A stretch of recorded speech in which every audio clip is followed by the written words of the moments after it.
America breaking overnight missile launch. North Korea making the move just as President Trump and Japanese Prime Minister Abe sit down to dinner. The United States of America stands behind Japan, its great ally, 100%. The new questions this morning about North Korea's capabilities and intentions. Town hall backlash, angry voters demanding answers. What will happen if Obamacare is repealed? How can you represent us if you won't listen? Actress Meryl Streep launching her own attacks on Trump overnight. And SNL joining in with their jabs. Wrong. Overruled. Goodbye, Super Bowl. The NFL's warning to Texas, threatening to block future games in the Lone Star State if lawmakers pass a controversial bathroom bill. A look at all that's at stake. And 99 and counting, the UConn women's basketball team's magical run. Won 99 in a row. The Huskies now going for triple digits. The big test tomorrow night. Can they do it? Live from ABC News in New York, this is Good Morning America. Good Sunday morning, everyone. Thanks so much for joining us. And we want to get straight to the breaking news, that provocative move from North Korea overnight. Look at this map. The ballistic missile is believed to have landed somewhere in North Korea's eastern sea. The timing of this launch, hard to miss. It came right as President Trump and the Japanese Prime Minister were sitting down for dinner at the president's private resort, Mar-a-Lago in Palm Beach, Florida. The two appearing at a brief and pointed news conference shortly thereafter. People in Japan watching that news conference live. President Trump is facing challenges on many fronts this morning, with protests across America over immigration raids and threats to Obamacare. Also overnight, both Meryl Streep and Saturday Night Live weighing in a lot of material for SNL. Indeed. We've got team coverage of all of this morning. George is standing by, but we're going to start here with ABC's David Wright, who's with the president in Palm Beach. David, good morning to you. Good morning, Dan and Paula. This was North Korea's first ballistic missile test since President Trump took office. And it's tough to ignore the timing here, right in the middle of Japanese Prime Minister Shinzo Abe's visit here at Mar-a-Lago.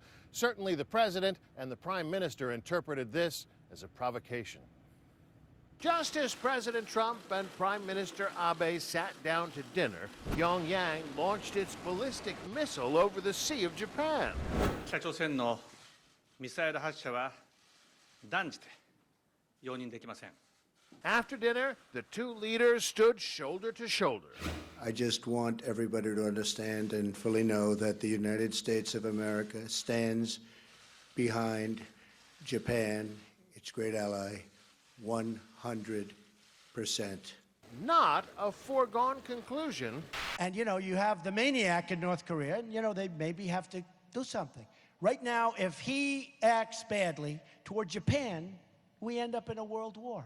Out on the campaign trail, candidate Trump suggested Japan was taking advantage of America's protection while stealing American jobs. And they're not even paying us. How stupid are we, folks? How stupid are we? How stupid are we? Now the two leaders are jointly urging North Korea to abandon its nuclear and ballistic missile programs and not to take any further provocative actions. Here at home, the battle over immigration is heating up. Demonstrators took to the streets to protest a new series of raids, federal agents rounding up undocumented immigrants and deporting them. This as Trump's executive order temporarily banning travel from some countries is set to take center stage again this week. The administration now hinting it may file a new version of the order tomorrow, one that's more likely to pass muster with the courts. Well, this morning, the president tweeted on the immigration roundup saying the crackdown on illegal immigrants is merely keeping my campaign promise. Gang members, drug dealers, and others are being removed. But the problem is that what has some of the protesters so riled up is that some of the people swept up in these raids have no criminal records at all. Paula? Yeah, certainly controversial. Dave, got to ask you, all of this as Trump faces another challenge with a key member of his national security team? That's right. National Security Advisor Mike Flynn is under fire for discussions that he had with a Russian diplomat before the inauguration. And ABC News has also learned that the CIA is now denying a security clearance to one of Flynn's top aides, effectively making it impossible for him to serve.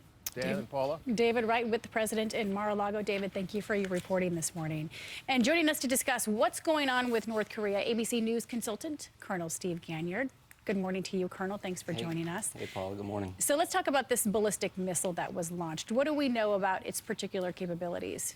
Well, it seems to be a medium range or an intermediate range missile, which means it's not that intercontinental, that really long missile that could hit the United States, which is where President Trump drew the red line with North Korea. And so this is a missile that we've known has been in development for quite a while.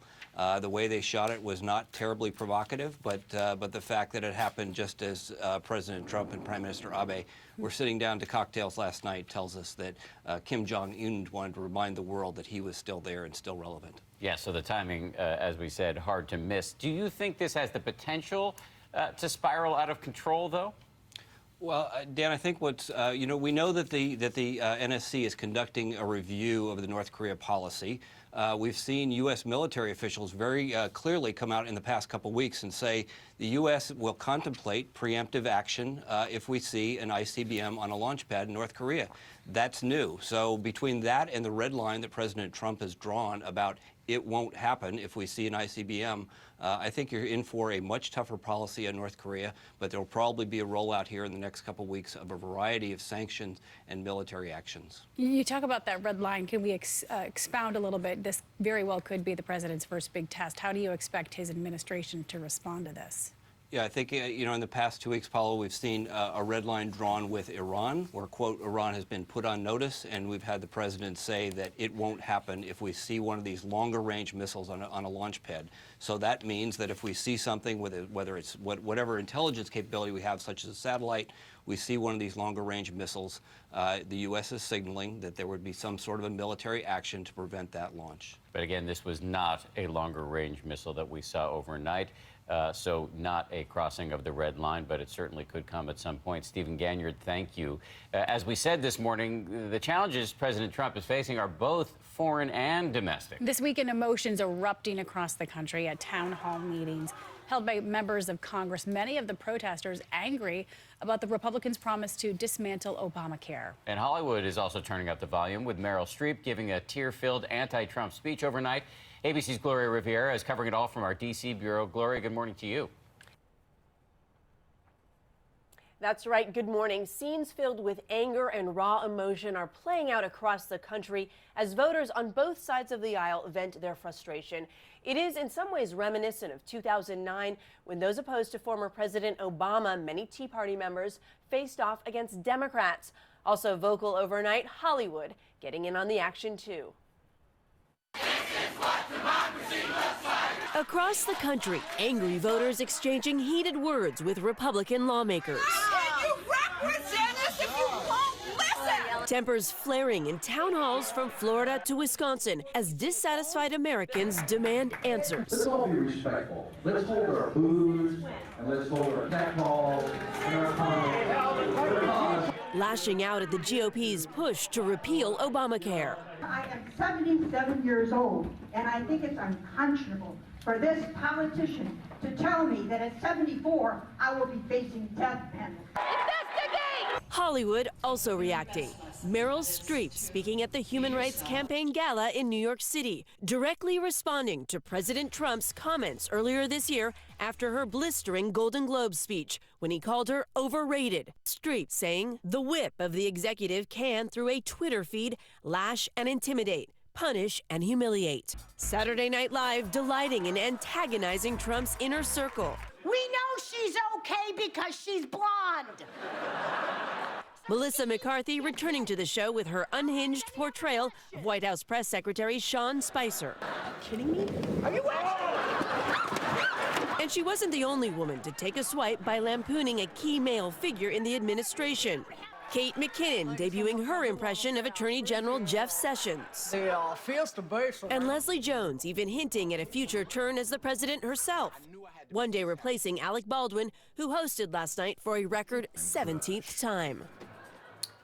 President Trump, who has appeared on Saturday Night Live, has previously tweeted the show is unfunny and the cast terrible. He said that in the past. As for those town halls, GOP lawmakers across the country continue to hold them. Several more are scheduled for today. Dan, Paula. A lot going on. Gloria, thank you. For more on all of this political news this morning, let's bring in our heavy hitter, ABC News chief anchor, George Stephanopoulos. Hey, good morning, my friend. So does the left in Hollywood run the risk of seeming shrill here and really playing into Trump's hand? I guess that's possible. I really think that on this one, the president and his allies in Hollywood sort of talk past each other and end up not just convincing their own sides. Far more consequential, I think, is what you're seeing happening at these town meetings across the country. If this pressure, if this opposition begins to convince Republican politicians, Republican members of Congress, that they have to break with President Trump, particularly on the issue of Obamacare, that could have a significant impact. Yeah, those seem to be the heartbeat of the country. Let's get back to this missile launch with North Korea. How big of a challenge do you think this poses for the president? It's a bit of a test. As Steve Ganyard was talking about, you've seen tests now both with North Korea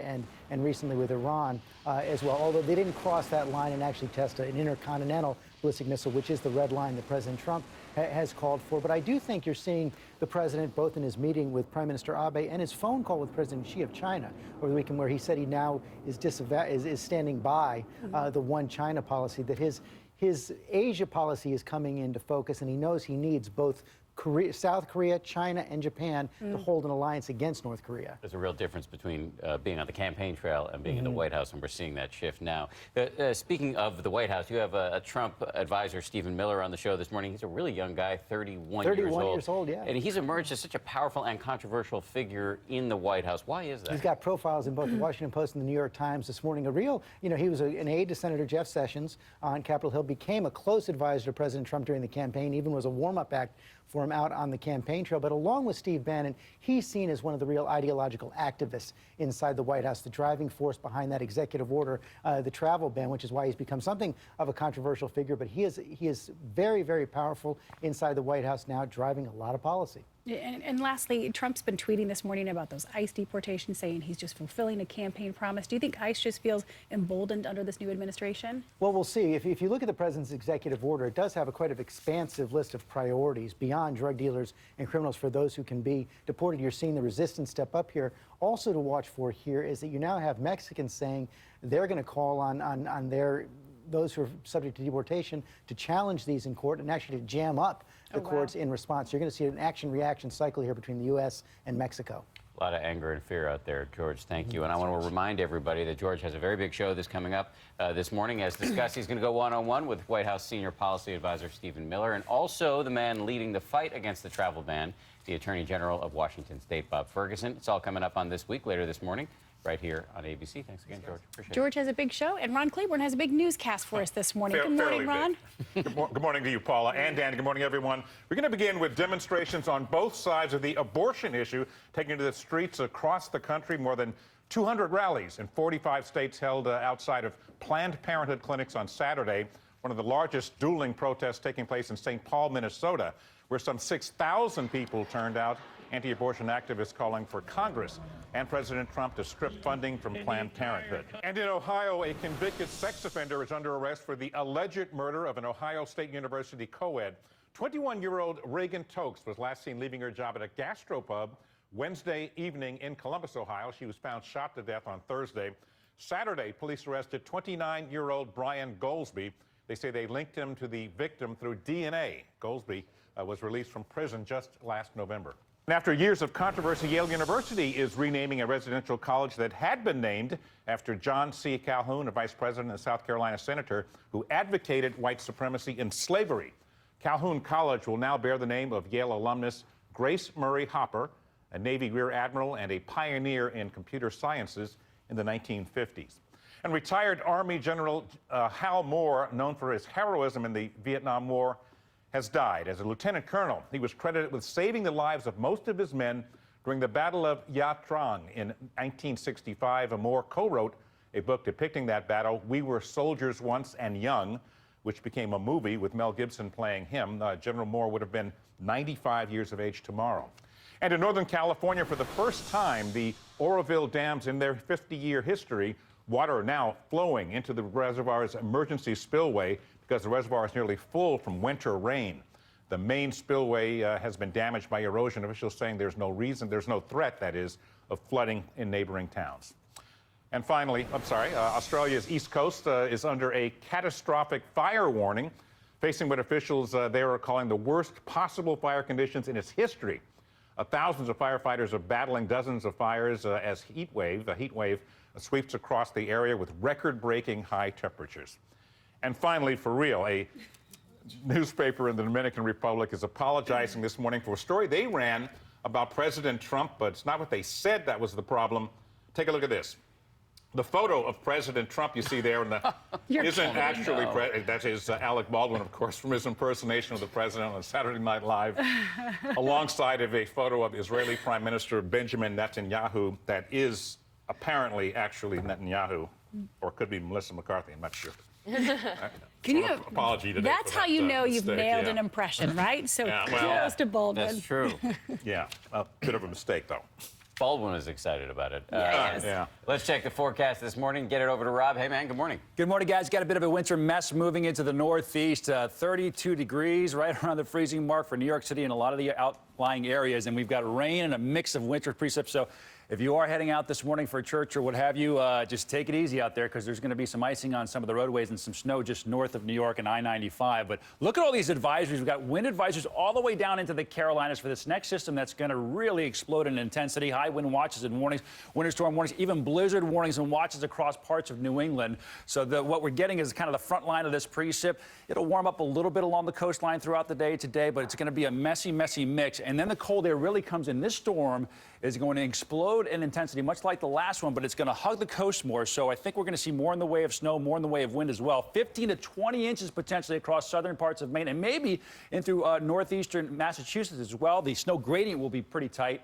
Albany, Hartford, your area's got slammed with snow with the last system. You're going to get a lot with this as well. Snow emergency already in Albany, New York, and the wind field all the way down to D.C. tomorrow. So damaging wind event.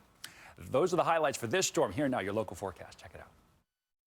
Well, the umbrellas will be needed this morning, especially for western Maryland, tracking a few showers into the region. So do keep that in mind through about lunchtime today. Temperature-wise, should be getting into the 60s. We're cooler to the north of the city and warmer to the south today. Mostly cloudy conditions stick around. In addition, we have a high wind warning that's going to go in effect tonight for the D.C. Metro on north. Some of those maximum wind gusts tomorrow will be reaching 60 miles per hour. So hang on to the hats. High-profile vehicles, exercise caution.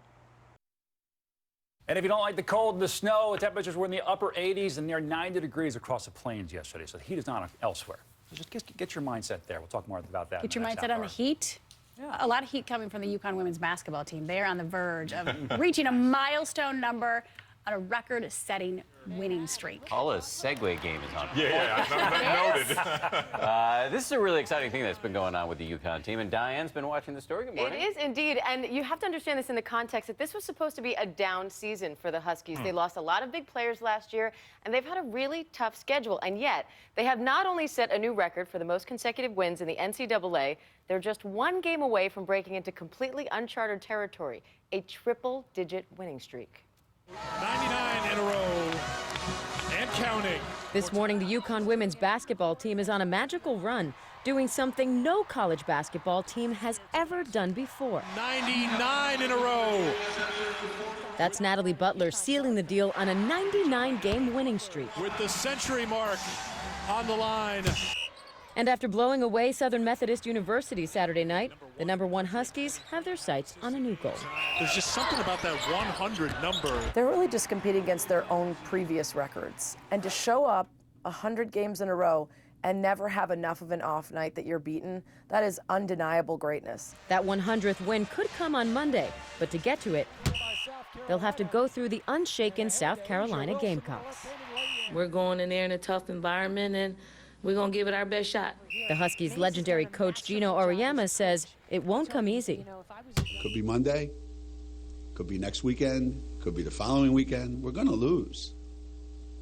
It's not if, it's just when. Still, fans are hoping it's not anytime soon. With a big one coming up.